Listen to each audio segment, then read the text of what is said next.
उड़द दाल और चावल से बनाया हुआ उड़ीसा का फेमस पोड़ा पिठा। मैं यहाँ पर उड़द दाल और चावल को पीस ली हूँ, उसमें कोई पानी का यूज़ नहीं करना है।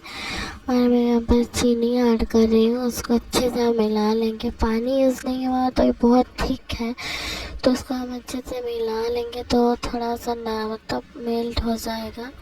फिर मैं यहाँ पर नमक ऐड कर रही हूँ, उसको जितना अच्छे से आप उसको मिलाएंगे वो बहुत सॉफ्टली मीठा बन के रेडी होगा।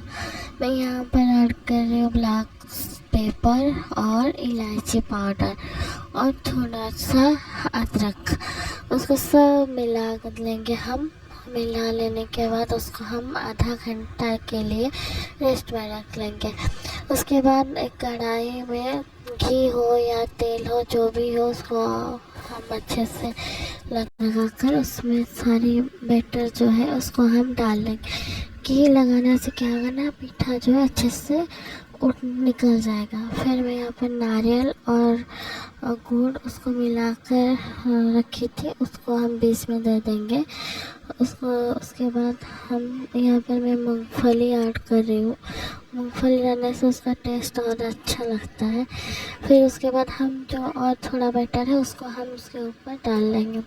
उसके बाद हम थोड़ा सा नारियल फिर ऊपर सजाने के लिए, और फिर उसमें मैं काजू, बादाम और किशमिश सब डाल के उसको सजा लेंगे। सजाने के बाद उसको हम ढक लेंगे। उसको 1 घंटे के बाद निकालेंगे।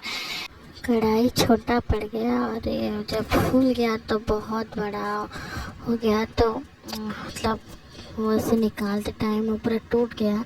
आपके पास बड़ा कढ़ाई होगा तो आप बनाएंगे उसमें तो बहुत अच्छा बनेगा, नहीं तो ऐसे टूट जाएगा, छोटा कढ़ाई होगा। फिर भी जैसे वो अच्छा तो बन ही गया। और ये उसको काट के जब वो ठंडा हो गया उसको काट के ऐसे स्लाइस करके रखियो। और ये बहुत टेस्टी था, आप ज़रूर घर में ट्राई करिएगा और लाइक शेयर एंड सब्सक्राइब करिएगा।